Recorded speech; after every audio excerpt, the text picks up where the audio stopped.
Catch me if you can. He says I'm the greatest the world's ever seen, the heavyweight champion who came back again. My face is so pretty you don't see a scar, which proves I'm the king of the ring by far. Sing Muhammad, Muhammad Ali. He floats like a butterfly, stings like a bee. Muhammad, the black Superman, who calls to the other guy, I'm Ali.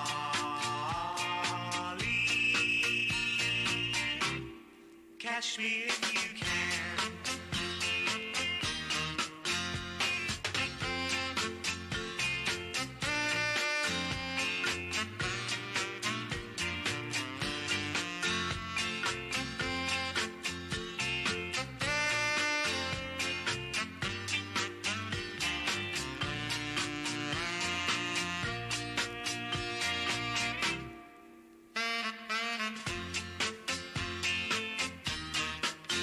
Sing Muhammad, Muhammad Ali. He floats like a butterfly, stings like a bee. Muhammad, the black Superman, who calls to the other guy, I'm Ali. Catch me if you can. I'm Ali. Catch me if you can.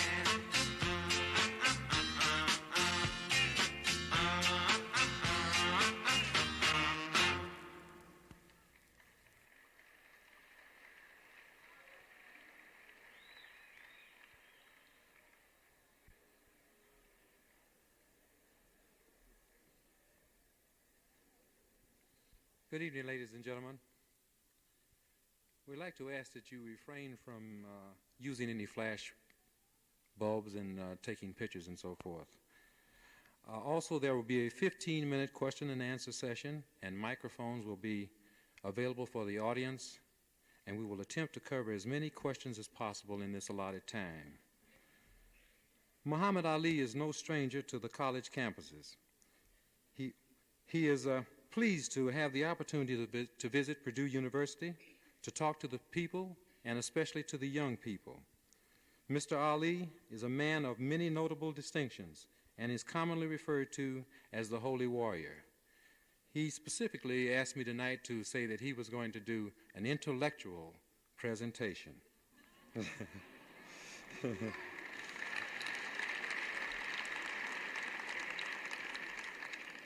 He has a deep concern and a commitment for the betterment of his people as well as for all human beings. He has accomplished many achievements in spite of the obstacles that he has had to face in his lifetime. He keeps moving on. There is a new book out on the life of Muhammad Ali that is entitled The Greatest, My Own Story.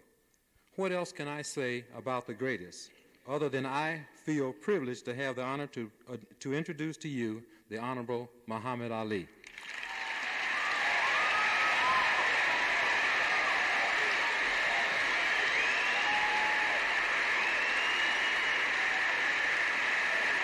Thank you. Thank you.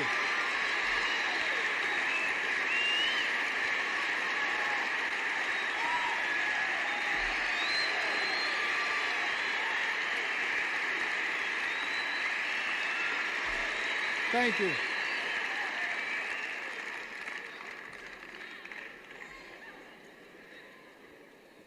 First of all, I can't say and express in words how thankful I am, how I appreciate, how happy I am to see so many of you coming out just to hear me talk.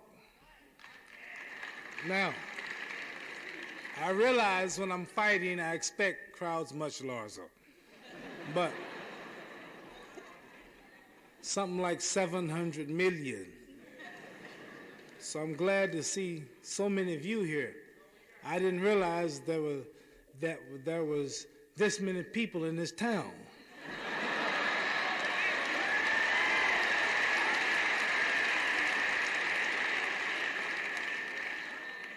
I realize you've read a lot about me. You know me better than I know you. And you probably have questions you want to ask, things you want to hear me talk about. But I have a serious topic that I would like to speak on for a moment. And it's entitled Friendship. This is one of the most difficult subjects that a person could write, is the true meaning, the definition of friendship. This fellow back here interrupted me.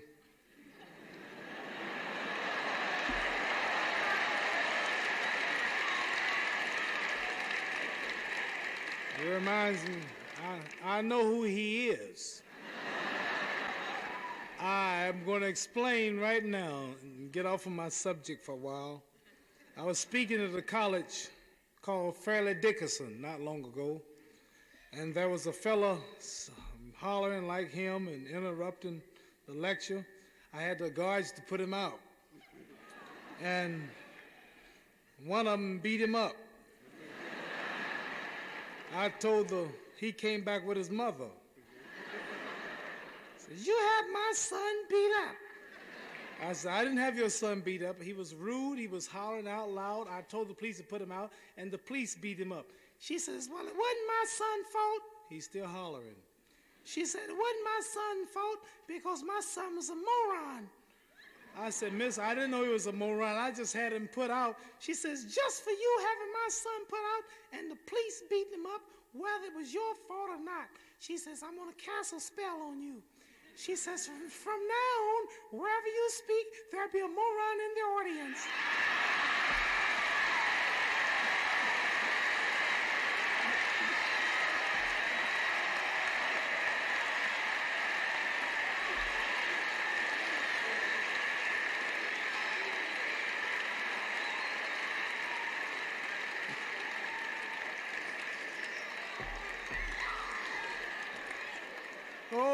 I sure wish she'd take that spell off of me. No, I was only joking. He's not. I don't mind you all hollering out. But I just thought it was a good time to tell that little joke. But anyway, let me be serious about 15 minutes, and then we can clown and act a fool and do whatever you want to do. But all of the things you hear about me, you hear it because I do it to earn money. See, people desire to understand that which they cannot understand. You give them the truth or some wisdom, they reject it. Like if you tell them Count Dracula meets the Wolfman on Haunted Hill, if it were at some theater, the crowd would be 5 blocks long coming in to see it. Or Jaws or Exodus or something impossible. They like to be mystified, you understand? The 3 Bears or Santa Claus is coming tonight. See, America's built on all this stuff, you know. It's Batman, Superman, Tarzan. All this stuff wasn't real, never happened. But when you talk truth, so they want to be mystified. I tell them, it is no jive, he shall fall in 5. I am the king, I'm pretty. And they come to see it. They come to see if he can do it, and I go to the bank laughing, 1 million, 2 million, 3 million.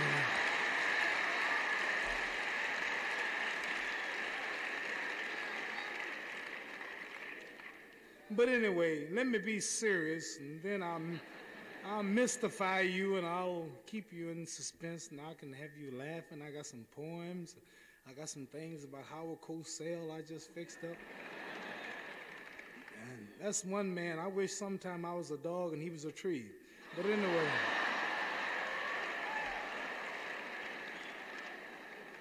As you see, I'm loaded with stuff, but let me get my serious thing off. Then I can run it down. I got 8:30. What time do you all have? 8:30? All right, let me go for about 10 to 15 minutes. I got a topic entitled friendship. And I found in my studies and travels, I don't care how educated or how learned a person might be, very few can give you a true definition of what a friend is. If I asked the average one of you to come up here now, give me a good definition of friendship. It's kind of difficult. Some say, well, a friend's one who comes when you need him, and a friend's one who's this and that. Mostly it's kindergarten answers. But I have a topic that I would like to expound on entitled friendship. You come to college to learn. I don't care how old you get, you'll never learn enough. I heard something once that expresses what I'm saying beautifully.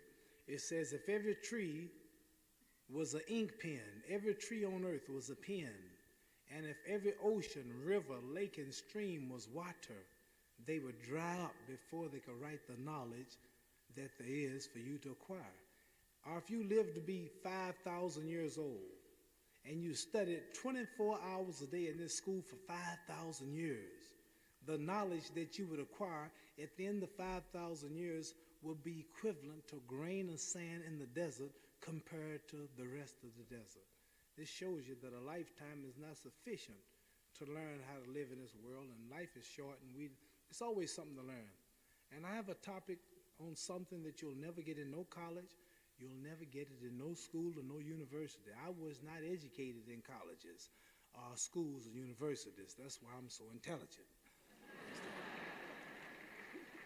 Because some of the wisest men on the planet, seriously, were illiterate according to the educational standard of their day. Names like Moses and Jesus, they didn't have no schooling. Elijah Muhammad, greatest black leader America's ever seen, converted more dope addicts, prostitutes, united more black people, gave them dignity, pride, named them. Never been to no schools. I've never been to no schools, and I lecture in Harvard. They voted me as their commencement speaker a few months ago. Oxford, I turned down a professorship to teach philosophy and poetry. And I got 186 colleges now begging me to get there. I barely got out of high school. Barely got out of high school and teaching college professors? Hear what I said? Teach college professors things that they've never thought about? So I have a topic here today. I wouldn't come all the way here and drive, take time to put on a suit, which is something I hardly ever do, to come here if I didn't have something for you. I have no notes. I don't have no cards. Most of the lectures, they come and so and so and so and so and so and so and so and so. Oh, it's coming from right here. I wrote something once. It says, where is man's wealth? His wealth is in his knowledge. If his wealth was in the bank and not in his knowledge, then he don't possess it because it's in the bank. Get that? Was it too heavy? Was it too heavy? I'll repeat it. Where is man's wealth? His wealth is in his knowledge. If his wealth was in the bank and not in his knowledge, then he don't possess it because it's in the bank. And that fella back there that was hollering and carrying on, I have something for you, fella. A little poem.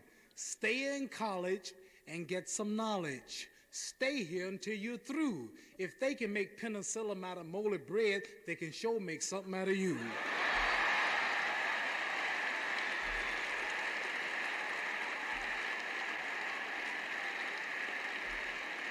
Thank you. Now, if I can get on my serious topic, I've wasted 5 minutes. It's 35 minutes after 8 now. But the topic is entitled Friendship. Friendship. Why did I choose this topic, friendship? I chose it because friendship is a word. It's a word which all of you use in your everyday language. But yet, if you analyze the word, if you study or find out the meaning of friendship, you'll find that the less you're able to claim friendship. For everything in life worthwhile, we are examined and we are tried. But to pass this examination of friendship is the most difficult thing in the world. You may ask, what is the reason for this? Why is it so difficult to be a friend? One might think that this was the easiest thing there is. The reason it is so difficult to be a friend is because there's something within all of us which is always against us being friendly. And that is the self, the ego, being too proud to be friendly. And as long as this ego is standing, as long as this ego lives, a man cannot claim to be anybody's friend. And when he's not somebody else's friend, he's not even his own friend, for one learns friendship by being the friend of another. Now, a selfish man may appear to be a friend to himself. This is only on the surface, not in reality. He has not yet learned to be a friend of another, so therefore he cannot be a friend to himself. In our pursuit for truth, education, wisdom, knowledge, and understanding, we want to learn a great many things in life, such as whatever occupations you're trying to be in life, such as whatever trade you want to take up, the secret of life, the meaning of life. But to understand the meaning of friendship seems so easy and so simple that we have never troubled to think about it, nor about the responsibilities of being a friend. The great error that many people make in their lives is they begin to claim friendship before they have even understood its true meaning. Man absorbed in the activities of the world, man absorbed in the activities of his education, in the activities of life, he has a desire for friendship. We will accept it, we want it, but very few of us actually practice friendship ourselves. Yet this tendency to friendship can even be found among animals. I once heard a story of a hunter who was shooting birds in the forest. He saw two birds sitting on the branch of a tree. He shot one bird and the bird dropped to the ground. As this man was at a distance, it took him some time to arrive at the spot where the bird had fell. While the man was walking towards the bird, the other bird had come down off of the limb to look at its mate. The bird touched its mate with his beak and found that his mate was dead. By the time the man arrived at the spot, he found both birds dead. One bird was such a friend to his mate until when it found that his mate was dead, it died on the spot. And from that day on, the man said he gave up shooting birds. He said, "For I have found a friendship among birds and animals which cannot be found among mankind." This is a simple lesson, a lesson that we all have to learn today when nations are against nations, races against races, one community against the other, one religion against the other. It is now the time when friendship is most needed. For someone who learns the lesson of friendship in this world, this lesson in the end develops into a friendship with God. But when a man extracts in return all from his friend that he does for him, then this is not friendship, it is business. It only means I give you my services and you pay me in return.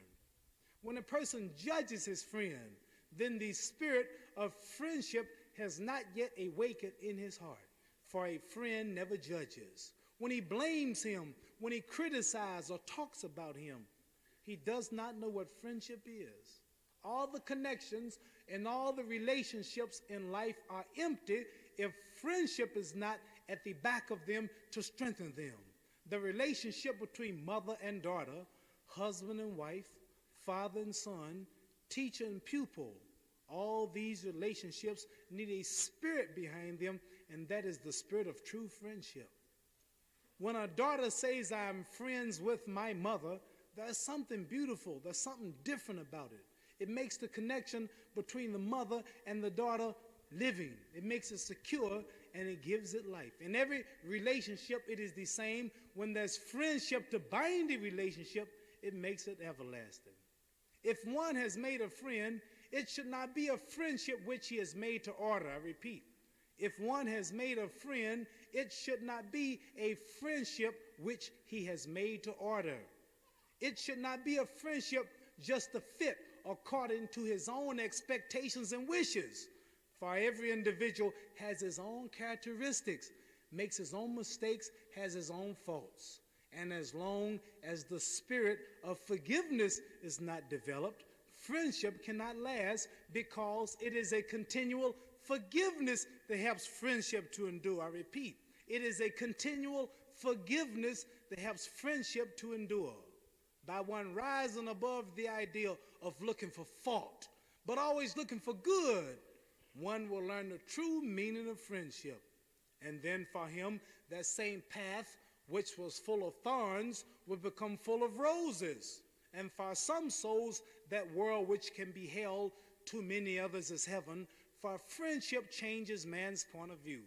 An unfriendly man, as soon as he sees another person, he sees him in his own critical point of view. He has his own preconceived ideals. Therefore, he is not allowed by providence to see the good side of another. But the one whom the friendly spirit is awakened, he always overlooks little faults, little errors, and little mistakes. And his love and his sympathy naturally helps him to rise above the faults of man. That's the story of Jesus Christ, the friend of humanity, Jesus, to whom the worst of sinners are brought. But the attitude of the master was always friendly. Those who brought them to Jesus was unfriendly, but Jesus was friendly. So life is, as we look at it, if we wish to find faults, we can find faults in the best people in the world. If we wish to find good points, we can find good points in the worst people in the world. There is an attitude that one often sees in true friends, and this attitude reveals a divine secret. It is the tendency to cover up any fault that his friend has committed. Not only will he cover up his friend's fault from the sight of others, but even his own sight, never looking at it, never thinking about it. He interprets it differently. Such a man turns the wrong of his friend into a right.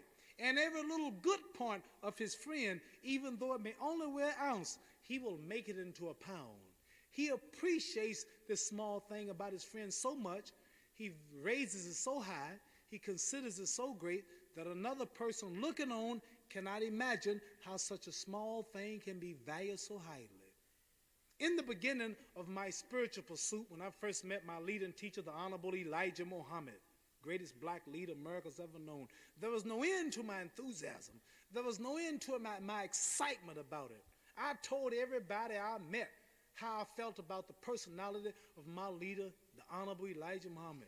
Once in answer to my great feelings about him, the Honorable Elijah Muhammad says, Brother Ali, friendship in the path of God, friendship in the path of truth is greater than any friendship in life. About that time, I was invited to speak at the Baptist Convention in St. Louis, Missouri, where I met a very learned Baptist preacher himself. We spoke on many deep, heavy things in life. He said he was shocked and surprised to hear such thoughts coming from myself, our box of all people. In my great enthusiasm, I said, if you like what I'm saying, you should meet my leader. There's no one who can be compared with him. I said, so great is he, so wonderful is his personality. I'm so blessed in his presence, so inspired by his glance, so peaceful is his atmosphere. He said, if your leader's that much to you, you being who you are, I would love to meet him. Where does he live? Where is he at? I said, 4748 Woodlawn Avenue, Chicago, Illinois. In excitement, he said, there? Well, that's just one block from where I live. I've been living there for 15 years. What is his name? I said, the Honorable Elijah Muhammad. He said, Elijah Muhammad? Well, I've lived there for 15 years. I never thought that he was so great. What he was saying that in 15 years, he hadn't seen in Elijah Muhammad what I'd seen in 15 minutes. Because the press says he's a hate teacher. He's going to overthrow the government. He's an infidel. They don't believe in no God. Them black Muslims are violent. He wasn't friendly because of the publicity Muhammad received. So it is friendship that enlightens one, and it is distance that keeps the eyes covered. If we are friends and we do not understand one another, we're not yet friends. We only think we are friends. But if we understand, then all of the beautiful points in both of us can be made 1,000 times more clear because of that friendship. In friendship, there's no limitation. I repeat, in friendship, there's no limitation. Friendship is an unrehearsed, automatic, innocent, unconscious, outgoing. And automatically, this feeling brings about grace. So therefore, no one can say why one person is the friend of another. Many times we can't understand why some people love people or what they see in them. Once a friend of mine said to another friend, he said, Billy, why are you so devoted to Mary? Mary, she's not beautiful. She's not attractive. What do you see in her? Billy said, to see Mary, you must borrow my eyes. So when we judge people, do we see them with the eyes of God? Do we see what feeling God has towards them? And when we cannot see in this way, which we cannot, we have no right to question why others are in this or that position. In these material days, so few of us understand what friendship means. I repeat, in these material days, so few of us understand what friendship means. With many people, whenever there's a thought of friendship, the first thought is, what shall I gain? What shall I profit by this friendship? Can his or her influence be of some use or some help to me? Whenever a thought of self-interest creeps in, that means the destruction of friendship. Every little thought of profiting by it means destruction. It will only develop into a business relationship. It will last as long as the business relationship lasts, and then it will vanish. It will prosper as long as the business relationship prospers, and then it will vanish. People says, how will Cosell your friend? We have a business relationship. As soon as I lose, he'll talk to the next champion. Our relationship will last as long as I'm in boxing. So we must remember, whenever the thought of self-interest creeps in, that means the destruction of friendship. Every little thought of profiting by it means destruction. It will develop into a business relationship. It will last as long as the business relationship lasts, and then it will vanish. It will prosper as long as the business relationship prospers, and then it will vanish. Such a relationship, I repeat, must be built on a solid foundation, a foundation where there's always a desire to give. No thought of taking, always a thought of giving. A true friend holds his life cheap if it's for his friend. My closing last words. Anyone who considers anything more important, more greater, more valuable than friendship has not yet learned the first lesson of friendship. And it is those who have learned to regard the pleasures and displeasures of God without looking for anything in return. It is those who have learned to regard the pleasures and displeasures, the wants and the needs of their friends without looking for anything in return. It is those who have learned the true lesson of friendship. Thank you.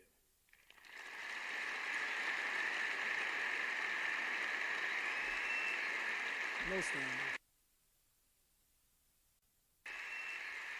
No standing.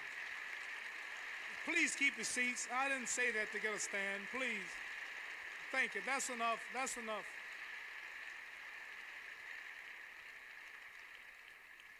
I see that lecture was shorter than I thought it was, so I have another one.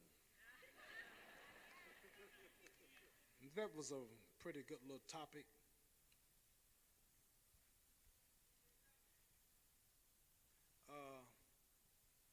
Another topic that I have the last 10 minutes, and I'll be finished. It's entitled The Heart. The heart. The heart is something that concerns all of us. The worst thing that can happen to you is for the doctor to tell you you have a bad heart.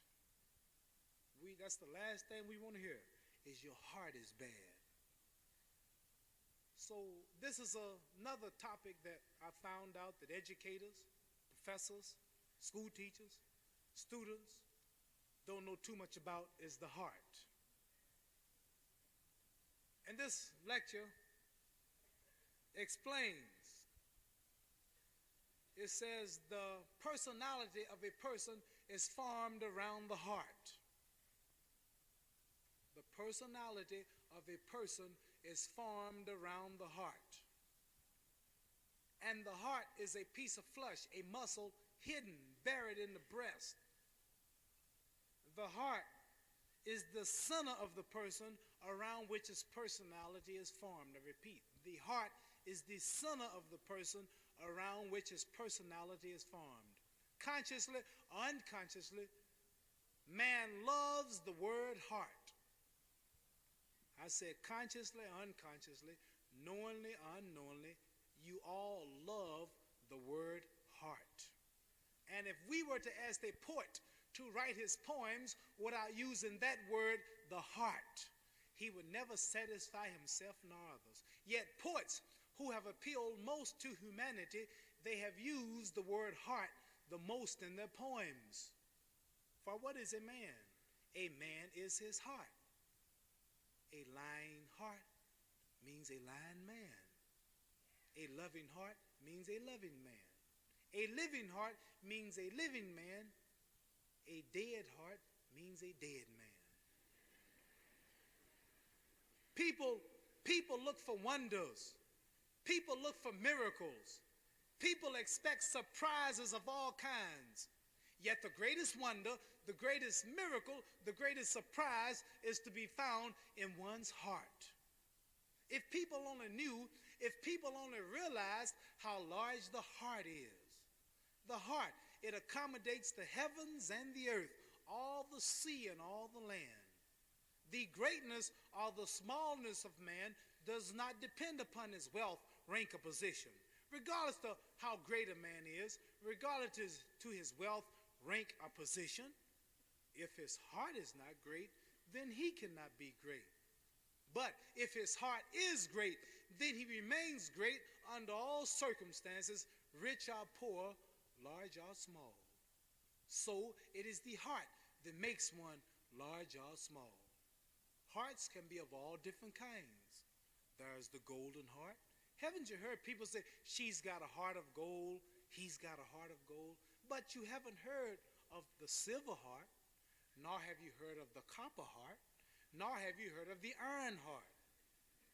How does these hearts relate different in quality to human beings?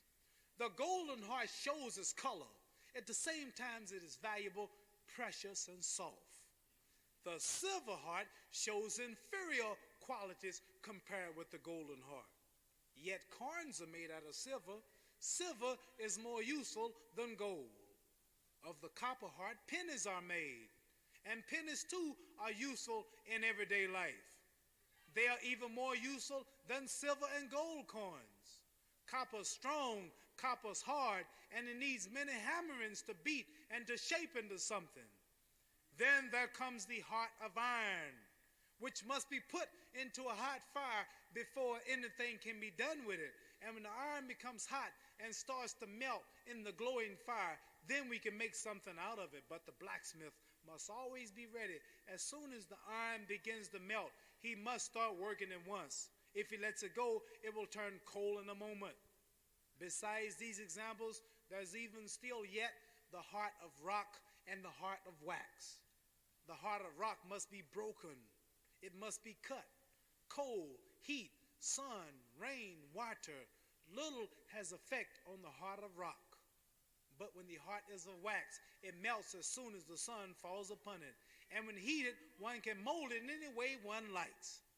Then there comes the heart of paper, which flies like a kite in the wind.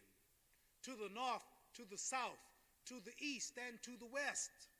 One can control the heart of paper as long as the string is strong enough to hold it. But when there's no wind, it drops down. Are these examples sufficient? No, there are many, many more different kinds of hearts, each different in quality. And once we begin to distinguish the actions of the heart, we begin to see living miracles every moment of our lives. Is there anything which can be compared with the heart? It dies, and yet it is revived and it lives again. It is torn, it is mended again. It is broken, it is made whole. It can rise and it can fall. After falling, it can rise. After rising, it can fall again instantly. There's one heart that can creep. There's another heart that can crawl. There's another heart that can walk. There's another heart that can run. There's another heart that can fly. And yet, we cannot limit the actions of the heart. We cannot imagine how the heart can be illuminated, lit up, brightened, and then darkened in a moment. The heart can be confusion. The heart can be paradise. The heart can be heaven or hell itself. And if we were to ask where the soul of man can be seen, manifest to view, it is in the heart. Where is love? Where is mercy? Where is the church? Where is God? We can answer each of these questions by saying, in the heart of man. If we were to call the heart a hot fire burning in the center of our chest, we could see its different aspects of heat. We could see its different aspects of sympathy in the form of heat, as longing in the form of fire, as affection in the form of glowing, as devotion in the form of flame, as passion in the form of smoke, which blinds one's eyes. If we were to look at what gives us courage to struggle through life, through this university, that which gives us the strength and the patience to endure all that comes, that which gives us the power to wait for that day, what is it? It is the heart. If the heart fails, then you fail. When the heart rises, then you rise. When the heart is directed in one object, one point, one view, then the heart is strengthened. But when heart goes from one point to another, one object to another, one view to another, then the heart is weakened. The fire element dies. When a man says, I love everybody, you can be sure that he truly don't love nobody. But when he says, I love my mother, I love my wife, I love my father, I love my son, I love my daughter, or my beloved, then he has taken the first step on the path to love. There's one love which is like a little infant. It must be picked up and taken in one's arms. If it is not picked up, it cries. That love is immature, is not yet developed, is not yet love. Then there's a love which is like a little child, which has yet learned to walk, and it has to hold on to a table or a chair to steady itself. That love too is immature. Then there's a love which stands on its own 2 feet, and it walks alone, and one can depend on it. People have wrongly understood the true meaning of love. The real meaning of love is life itself. The feeling that one is healthy and alive. That feeling alone is love. Then what is love? Love is God and God is love. As long as one is involved in selfish thoughts and actions, I repeat, as long as one is involved in selfish thoughts and actions, one does not understand love. Love is sacrifice. Love is service. Love shows itself in regard for the pleasures and displeasures of the beloved, and that love can be seen in all aspects of life once we understand it. Love for those whom depend upon one. Love for those whom one comes in contact with in everyday life. Love for one's country. Love for one's race. Love for humanity. It can even extend to love for every little creature of the smallest insect that lives. If we study the quality of the heart, we will find that the heart quality is a loving quality. It becomes a loving manner, the manner of God himself. And all such attributes as tolerance, kindness, love, mercy, compassion spring from the heart. The great teachers, the great prophets of God, they did not become what they were by their miracles or their wonder workings. What was most apparent in them was the loving manner. Read the lives of the prophets. Look at the way Jesus Christ treated all of those who came to him. When the great sinners who were condemned and expelled from society, when they were brought to the master, he raised them up with his compassion. Jesus, he was on the side of the accused guilty ones. His relatives, those close to him, never understood him, nor could the most educated. Yet he lived with all of them, and he won their hearts in the end. This was by the loving manner. In my closing and last words, the first thing that we all have to cultivate is the loving heart quality. And there's only one way to develop the loving heart quality, and that is to become more and more selfless, not selfish, but selfless. What prevents man from the loving manner is the thought of himself. And the more we think of self, the less we think of others. Until at the end of the journey in life, self meets us face to face like a big giant. And a giant will prove to be stronger. But with the first step we take, if we take it on the loving spiritual path, we struggle with this giant, which is our greedy self.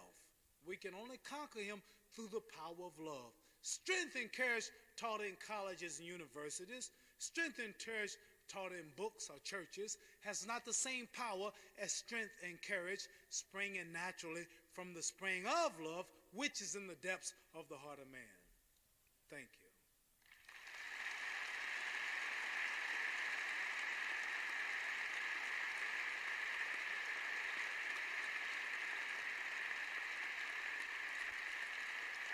Thank you. Thank you. That's enough. So thank you for listening, taking your time, and maybe, as in most places, most of you surprised or maybe shocked to hear such words coming from me because you don't hear it on television. They don't pay me for that. And when I'm boxing, this don't go together. Only when I'm in colleges, UCLA, or Canisius, or Fairleigh Dickinson, or C.W. Post, Iona, Tennessee State, or Kentucky State, or Spelman's, or wherever it may be in the world, I have various topics I pull out, and the people, I don't pull them out no more. I used to, but I don't need notes no more. But people, they're so surprised to hear this coming from me because they don't hear this on television and thought they knew me. My life story, which is out by Random House, they're so shocked because they say I fooled them. They don't know nothing about me but what they read. And I have about 45 lectures in my head. Each one's about 15 minutes long. From friendship to the heart, to the art of personality, to the purpose of life, to the intoxications of life, to the attitude, the power of suggestion. About 45 different lectures I could wrap off. If I had to stay here, I guess I could talk 24 hours on a different subject every minute that you would understand. So I didn't get these in no colleges. I got it all from the Honorable Elijah Muhammad. Now I'm getting it from the Honorable Wallace D. Muhammad, the son of the Honorable Elijah Muhammad, who's taken us farther into the knowledge of God and these things. So now the poems and the talking and the joking, I like that. People didn't come here to hear problems, or people like to be entertained. You have enough problems of your own. So if you want to do a little clowning, Joe Frazier. You know something about Joe Frazier? Funny thing happened. I was so tired, I didn't want to come out at 15th round myself. I'm glad he quit before me. But I heard his trainer said, Joe, the bell rung. Get up, get up. Don't y'all laugh now. Let me finish. Joe. Joe said, my mama didn't raise no fool. I'm standing on this here stool.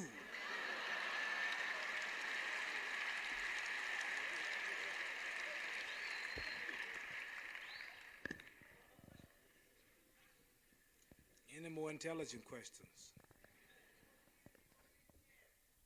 Did you say tramp? Huh? Oh. What was your question?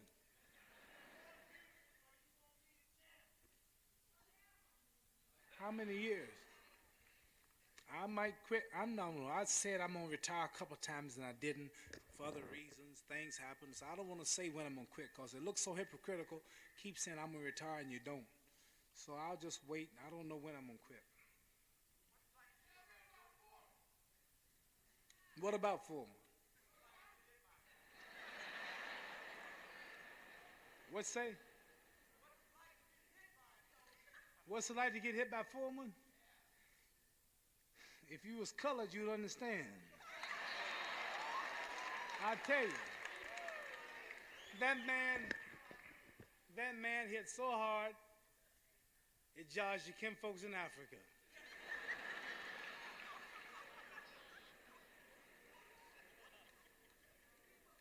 Or your kinfolks in Europe, wherever you're from.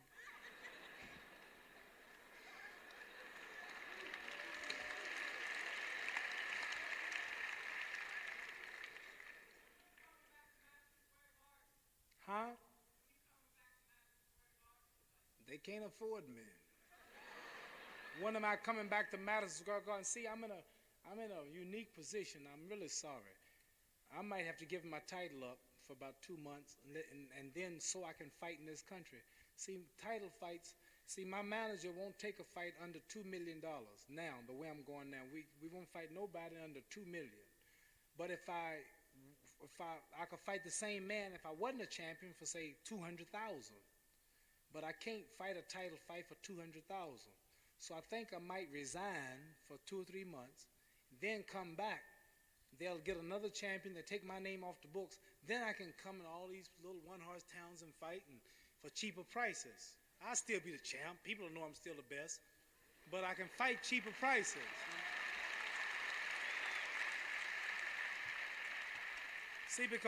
See, kings of nations are bidding for the fight. See, they found out that if they hire me and get up some money, their country's on the map. See, didn't nobody know Zaire until we fought. They knew of the Belgium Congo, but for 14 years that was called Zaire. And after the Africans took it over and the whites got out, they quit. There wasn't no more interest in it, so you never heard of it no more. So Mobutu, President Mobutu Sese Seko, told me that the reason we're fighting there, he know he won't make his money back, the 10 million, but the publicity he never could buy. It cost him $100 million to get the press that he got. You all now know the name Zaire. I know you didn't know about it because I traveled the world and I never knew the name Zaire until the fight came up. For 14 years, 22 million people lived in a country called Zaire and you didn't know it, but you knew the Belgium Congo, but you didn't know it was changed to Zaire. Kuala Lumpur, Malaysia. The king told the same thing. Tourism and stuff was bad until we fought there. Now people know about Kuala Lumpur, Malaysia.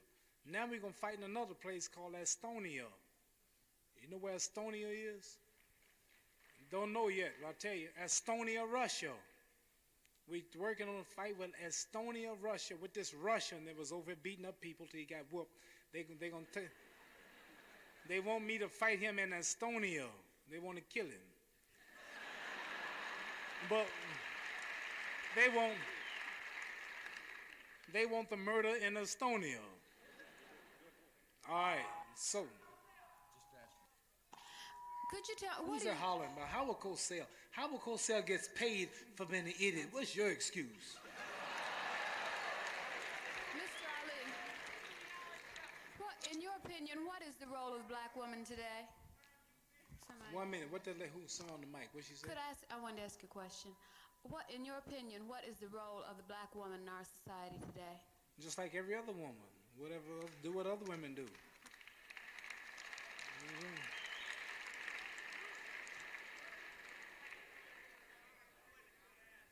It's up to the man.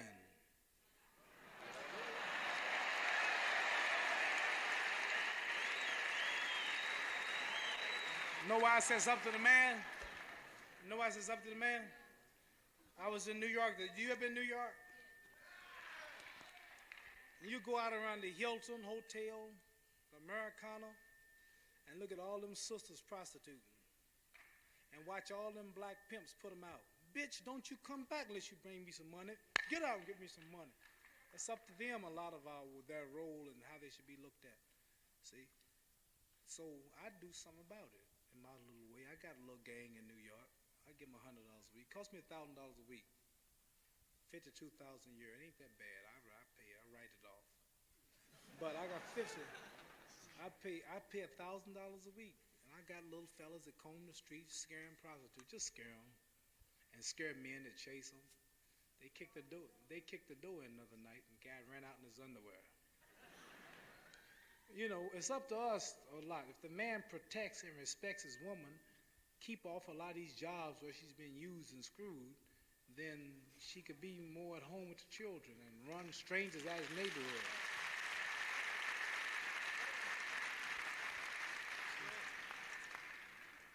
So a man's got a lot, ain't all of it, but a man's got a lot to do with her position. Respect, number one. See, where there's no decent women, there's no decent men. A nation is no greater than its females. If you don't protect your woman, you don't protect your mother, you don't protect your sister. Who can respect you if you don't respect your mama and your wife and your daughters and your sisters? Anybody can come use your women. So this is a big thing that we got to get straight. More men. Need some men. Too many boys. Need some men. Need more big celebrities that are black like myself that don't care about money and damn the position. See? That's right. I don't care about money. No. You got to get out and work. You got to get out and work for your money. Did nobody give me no money? You got to get out and get your hustle. See, they don't give you no money. You understand? See?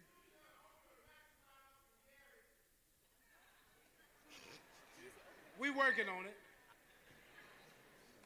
When I say I don't care about money, sister, I've turned down about $11 million in movies because I didn't want my behind to be out. See? Like Ken Norton just made a movie called Mandingo. He's naked, he's screwing in the movie. Jim Brown took a magazine naked. I don't do all this stuff, so I turned down millions. That's why I said I don't care about money. The Vietnam War, I don't know how many millions I could have had if I wouldn't have did a few exhibitions and entertained the soldiers. I didn't have to lose all that money in title fights. So don't be so quick to holler when I say I don't care about money. I don't care about money when it means hurting my people. I'm making a movie with Columbia Movies now, Columbia Pictures. That's right, I got a strip approval. You heard no profanity, you see no behinds. You're gonna see a nice, good black movie.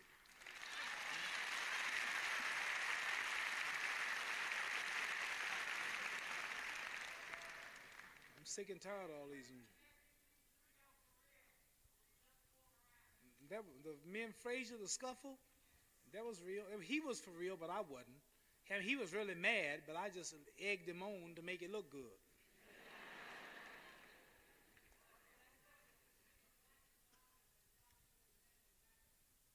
What'd you say?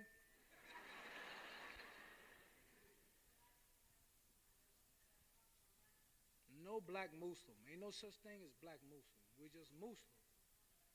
Muhammad. Huh? We only know one Muhammad, and he's originated from Mecca. Talk a little slow, brother. In our Islam, what I believe in, there is only one Muhammad. Right. And he is the son of Abdullah, who is from Mecca. We believe the same thing. Who is Elijah Muhammad? Elijah Muhammad was sent to us in America. Oh, we I don't see. say he was the last You mean prophet. he's not the prophet? No. Okay. No, Thank you sir. very much. Prophets was Allah sent called I wanted Wali. to have that thing made clear, because I didn't understand exactly what you meant when you said Elijah Muhammad. No. Okay, thank He you. was sent to us. Okay.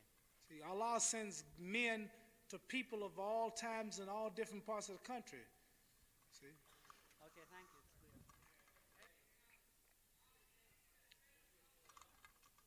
clear. You said They pay me $5 and $6 million to do shuffle, and you want me to do it for nothing?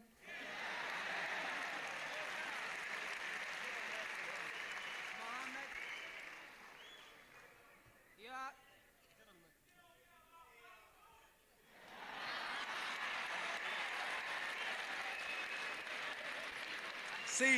See, brother, I don't. See, when I get the money for my people. I'm doing that. You know what I'm getting ready to do?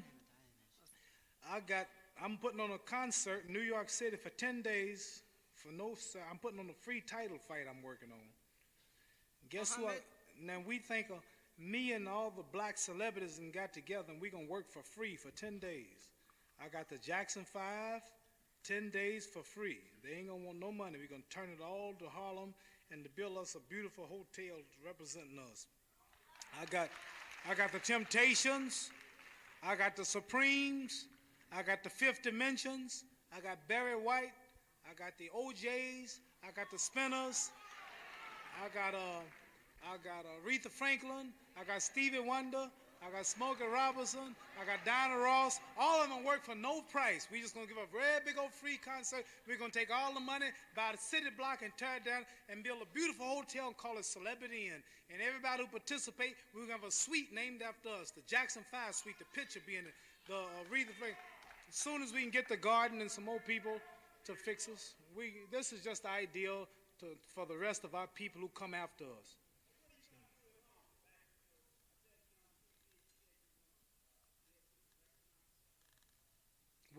Which part of the country? Louisville, I want to put up a university, school, college, Islamic university, mosque, and So I can't look, my brother. I cannot solve the problem. It takes billions of dollars. I just want to be one. Don't put all the heat on me. Let's get some more people to help me. Nobody's never thought like this. Don't put me on the problem on me. Black people don't think like this. Negroes ain't never united like Jews and white people. Negroes ain't never got to do nothing. I got them going now. Now, I can't solve everything. We get some more people. We just want to make a little landmark for the rest of our people to see. Now, I don't know if the Jackson 5 appeared in Arena Live with the Fifth Dimensions and Aretha Franklin, Stevie Wonder. I know they'll fill it up. Fill it up. And then we can take all that money and do something. Then we might go to Miami and do something. See, that's all I'm doing while I'm on top, because when I'm no longer champion, I'm not fighting, you won't have the power you have now. You understand?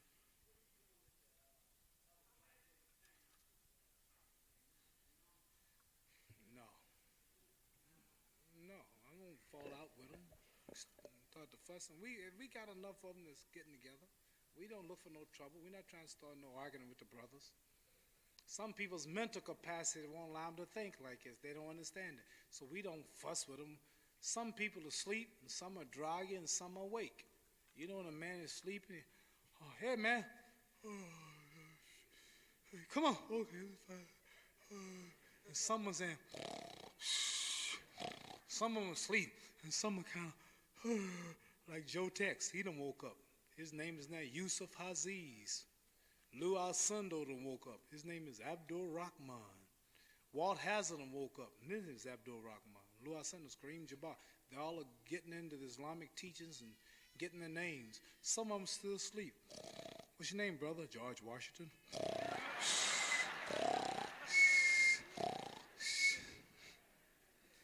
Some of us, I've been blessed to be number one in the run. For a millionaire to be 100% with the people and doing all he can to help. Ali. You don't know how you might feel if somebody gave you $1 million a night. You don't know what you might do. Ali. New Jersey. I live in Cherry Hill, New Jersey. I still live in Cherry Hill.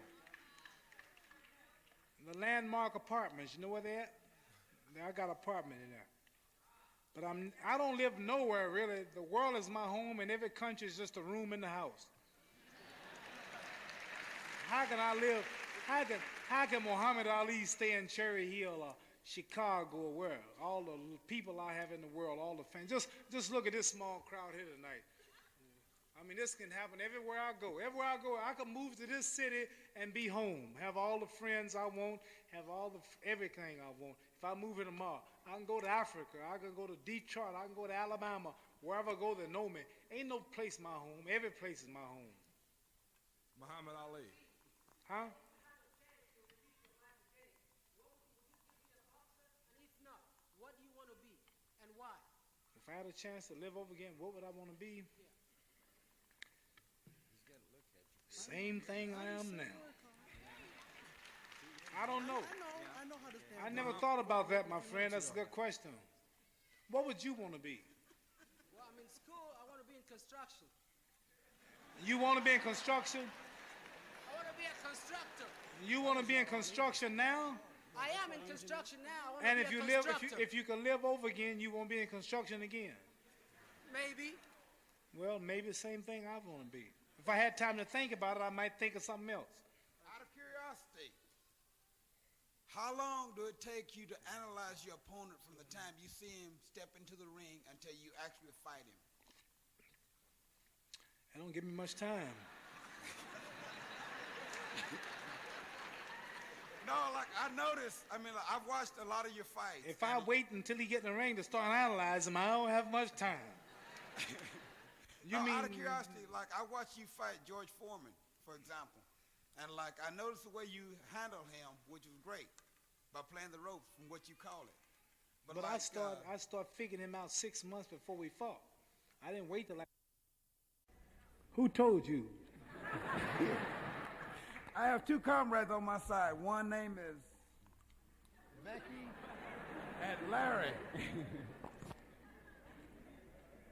My sign, I don't believe in all that stuff, but they say it's Capricorn. And all Capricorns can't box. and they ain't pretty. They can't write poems.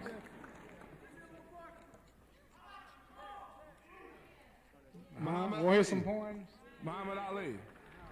I got a poem I wrote not long ago. I'll give you the Christian version since you have more Christians here. There's the Islamic version and a Christian version. 1 minute, brother, after this poem. Thank you. This poem is entitled Truth, T-R-U-T-H. The face of truth is open. The eyes of truth are bright. The lips of truth are never closed. The head of truth is upright. The breast of truth stands forward. The gaze of truth is straight. Truth has neither fear nor doubt. Truth has patience to wait. The words of truth are touching. The voice of truth is deep. The law of truth is simple. All you sow, you reap. The soul of truth is flaming. The heart of truth is warm. The mind of truth is clear and firm through rain and storm. Facts are only its shadow. Truth stands above all sin. Great be the battle of life. Truth in the end shall win. The image of truth is the cross. Wisdom's message its rod. The sign of truth is Christ, and the soul of truth is God. Life of truth is eternal. Immortal is its past. Power of truth shall endure. Truth shall hold to the last. How do you like that?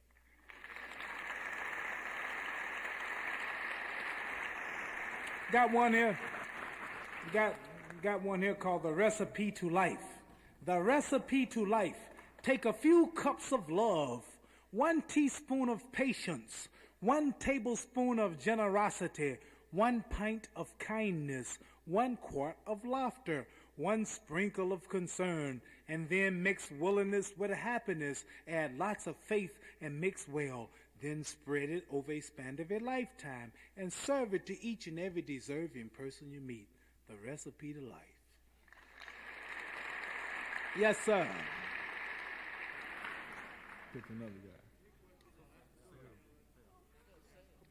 3 questions. Okay, what are they?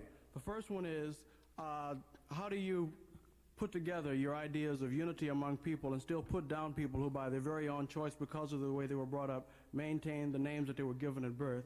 Second question, what do you see as what ought to be the direction of Afro-American studies in universities? And third, what do you see as some of the solution, and this one, I don't know, for the economic situation in our country right now? Boy, I should go be the president. I'm tell y'all, stay right there because I might forget a couple of questions. You all know something? The image that I've gotten since I've been a Muslim and in the religion of Islam and the wisdom is taught, I'm asked questions that you ask a president of a nation or a big civil rights leader of a people. You know what you just asked me? Thank you for looking up to me. I'm just a boxer. I'm just a student. Yeah, but you talk to me like I'm the whole leader of a nation. What makes you think I can answer all them questions? What's the solution to America's economical problem? I think that you got opinions like make a few loans. Okay. Maybe. Excuse me. I don't know. I can't solve the solution. I don't know. I have no solution because I don't know how to run the country. I don't know the problems. I can't say it. But first question was putting down people with other. I don't put down nobody. Well, the impression I got when you said something about the brothers and sisters who are here, whose names are not Muhammad Ali or Abdul Jabbar, etc. The impression I didn't mention the people who are here. They can anywhere. They'll figure that out. I didn't say. I don't never pinpoint nobody. I was just saying that. Well, speaking in generalities. What's your name? Wilbur Du Bois Van Buren.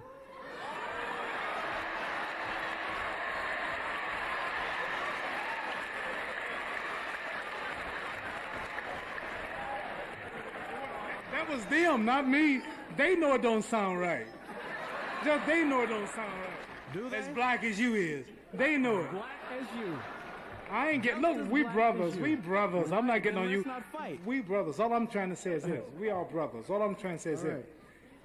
Is that in slavery, we were named after our masters. If Mr. Jones had 20 slaves of Van Bruin, they would be his slaves. If you sold to Mr. Washington, then your name was Washington, identifying you as property of certain masters.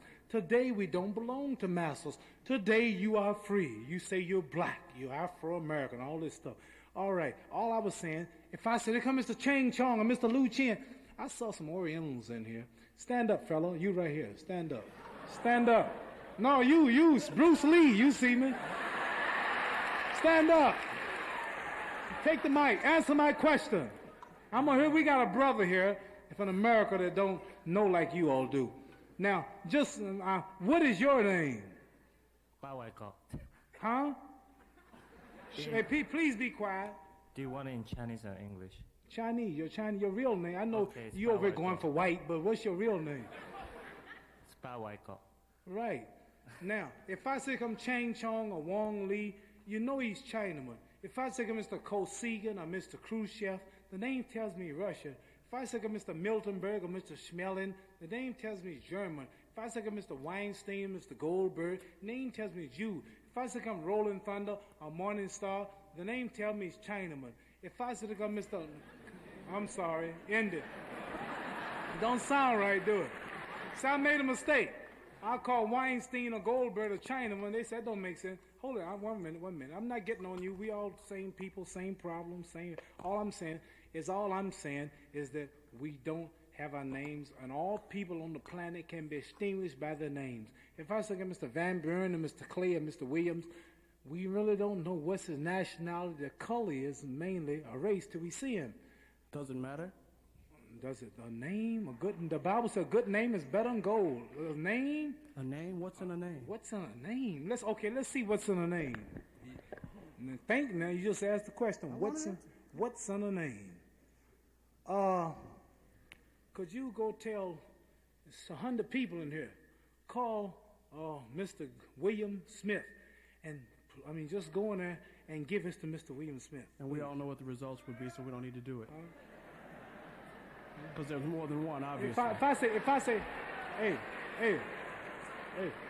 If I say Jesus, Moses, Abraham, Nixon. Why did they laugh when I said Nixon? I don't know. Nixon represents something. Sure does.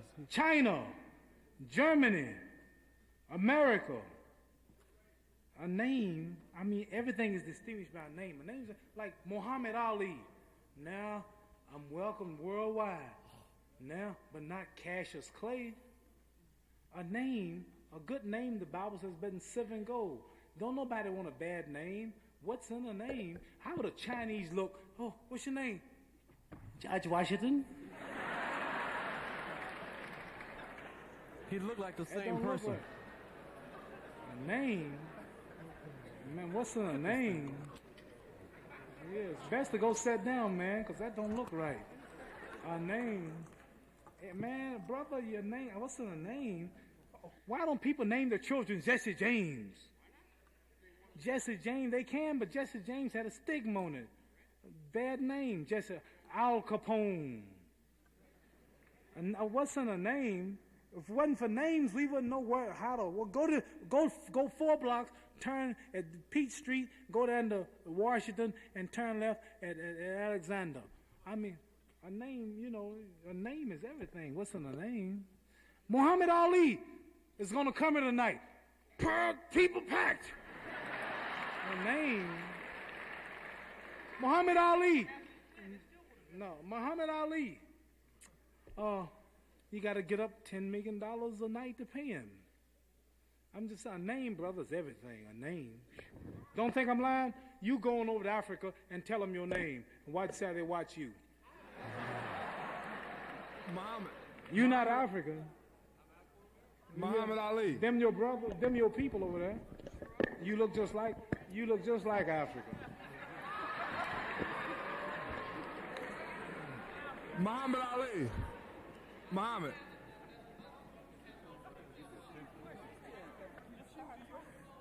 Shooting blank.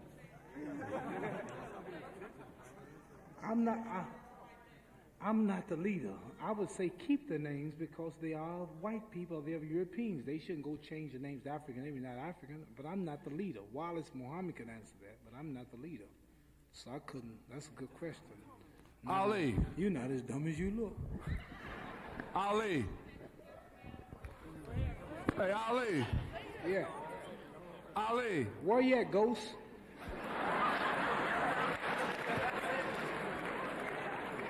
I'm a spook and I'm right back here. Yeah. You're a spook. Yeah. Oh, you is. I see.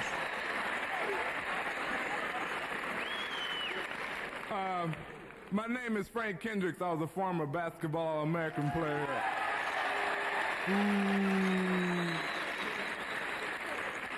Telling me your name. Who have you ever whooped? I whooped a lot of guys on the court. But I was a member of the NBA Golden State Warriors last year's championship team. Yeah. And we have a guy here who imitates Howard Cosell as well as Howard Cosell himself. And I'd like to know if he could come up and rap with you. Well, bring him up. Bring him up. Bring your chump up here. Bring your chump up here. Bring your chump up here.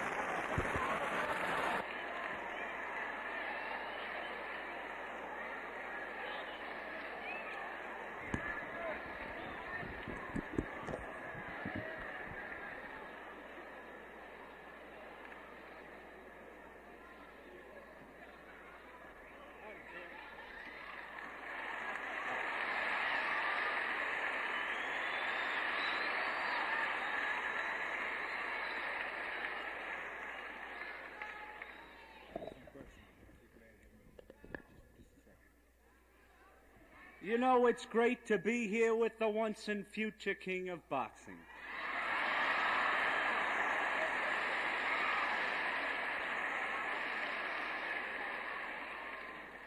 The young man, the young legend, of course, a man that I made many years ago.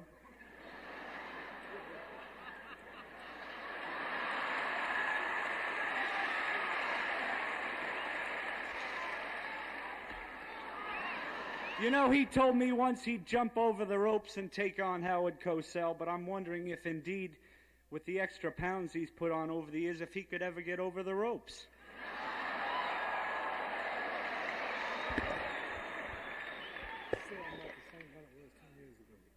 You know, he's hardly the same man he was 10 years ago.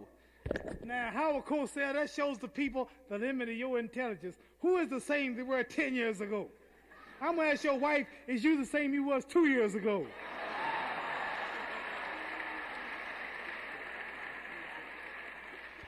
You know, in his own inimitable verbiage, this is indeed a great man.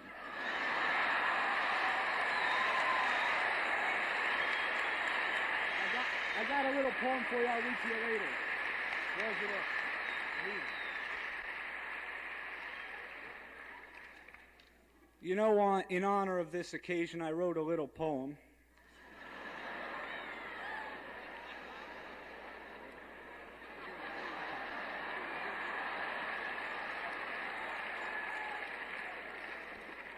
Now listen up, folks. I've a story to tell.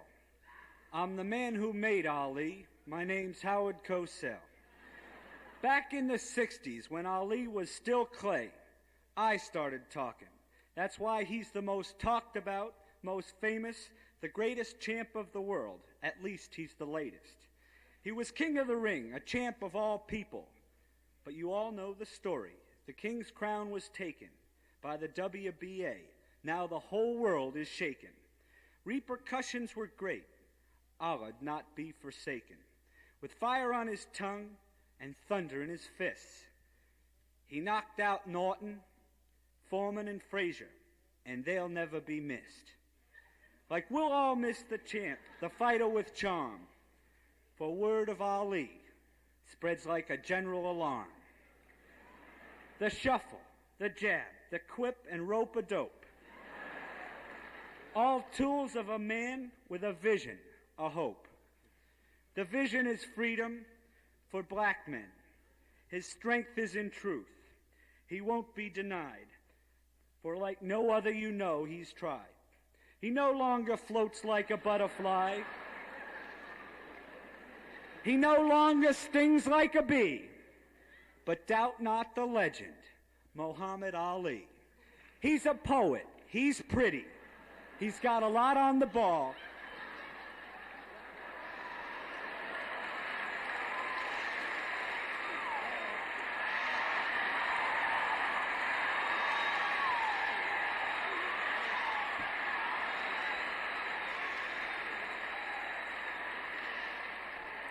If it weren't for Cosell, he'd be the greatest of all.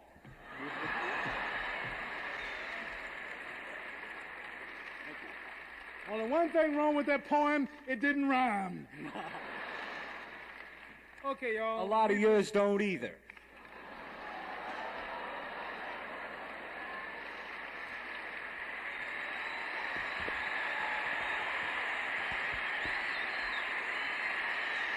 I'm gonna make him famous.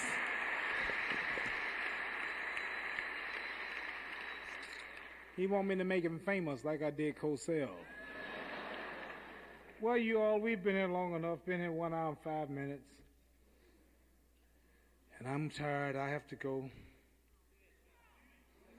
I can't do the shuffle, but I can show you how fast I am.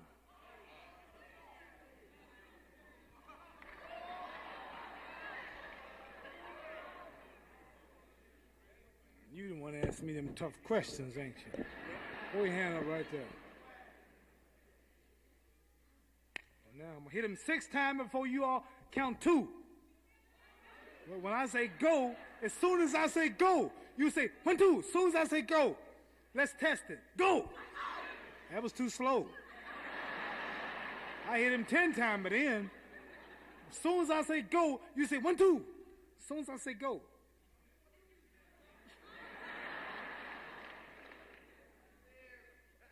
Go. You just said 2. That's too fast. Say 1, 2. As soon as I say go. I'm serious now, watch. When I say go, you say, go. Okay, now I'm going to hit him like 6 individual times. Like 1, 2, 3, 4. Real fast before you count 2. How many, all who don't believe it, raise your hand up.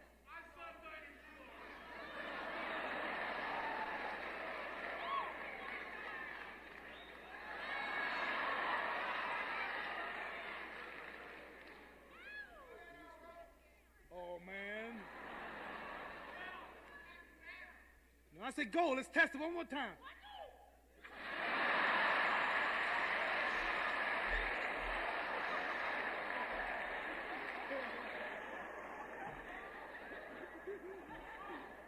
Damn, I ain't that fast. Wait till I say 1, 2. When I say go. Let's test one more time. Go!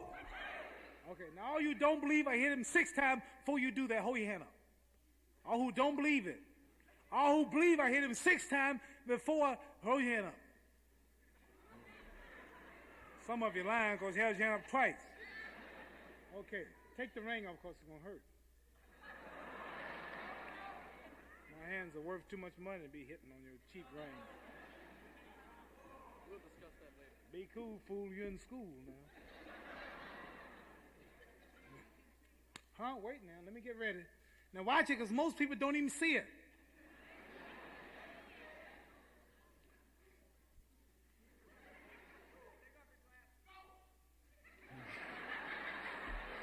You so confused, you holler and go.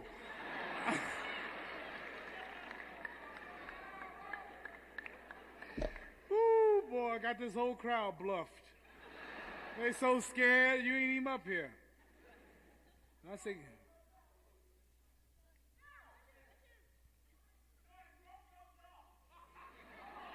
I'm gonna break your damn jaw if I find out who you are.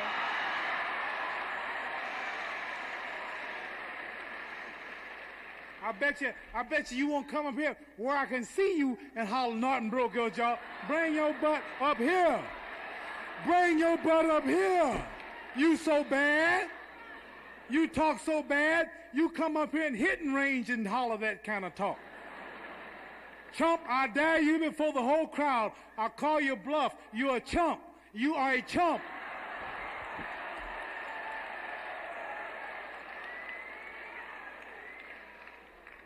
That Norton breaking my jaw was the thing of the past, but tonight I'll kick your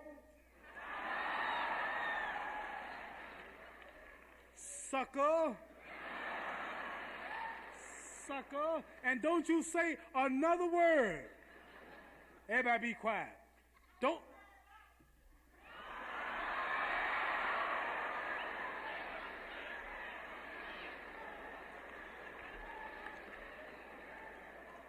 That nigga's crazy. Leave that nigga alone. He's got to be crazy. Okay, here we go, y'all. When I say go, let's test it one more time. Go. Okay, here we go. Go. You confused me now.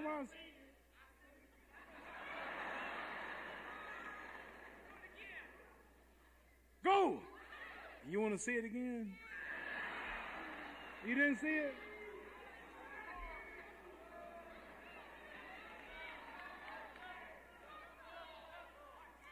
Shuffle. No.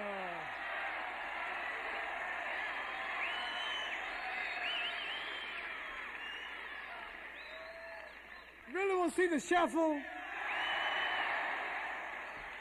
That chump said nothing, broke my jaw. Come on up here, let's do the shuffle. Bring this sucker up here. Bring this sucker up here. Bring that chump up here. Nothing broke my jaw, huh? Nothing broke my jaw, huh? Is he really coming? He is crazy, isn't he?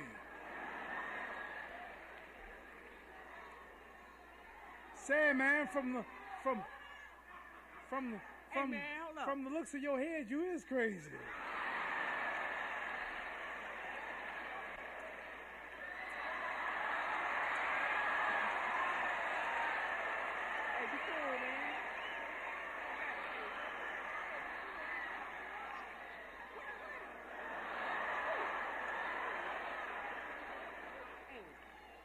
My man down there said autograph this dollar for him. What's your name, man? I ain't writing his name. Wait, no, write my man's name. I ain't writing his name. That's my cousin.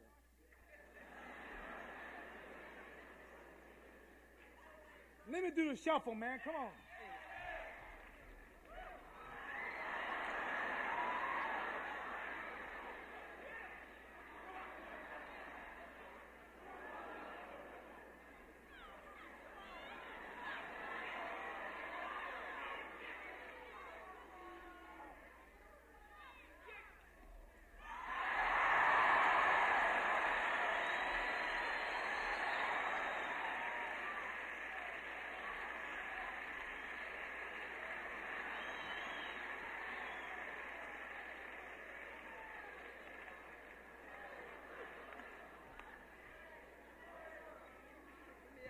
Okay, thank y'all. We'll call it a night. Thank y'all for coming. I'm finished now.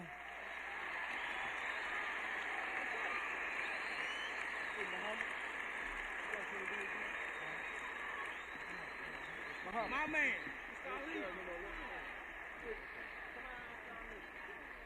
Don't forget, the reception is at the Purdue Memorial Union South Ballroom. We'd like to make the following announcement. The first Black Cultural Arts Festival at Purdue will be held on December 6th and the 7th. On December the 6th, dance choreographer Darlene Blackburn will direct a dance extravaganza at 8 p.m. in Fowler Hall. This program is entitled Living Just Enough for the City. Ms. Blackburn is currently artist in residence at Purdue University. On December the 7th, Professor Robert Ray will direct the Purdue Black Voices of Inspiration in a program of black gospel music at 8 p.m. in the Low Playhouse. Special guest will be the noted gospel recording artist Sister Mattie Moss Clark from Detroit, Michigan, and the Morning Star Free Will Baptist Church. The choir will consist of 110 people. That's on December 6th and 7th. We'd also like to announce the 42nd annual Christmas show presented by the Purdue Musical Organization under the direction of Mr. William Luhman. It will be presented at 8 p.m. Friday, December the 12th, 5 to 8 p.m. Saturday, December the 13th, and 2 to 5 p.m. on December the 14th in the Elliott Hall of Music. Thank you very much for coming out.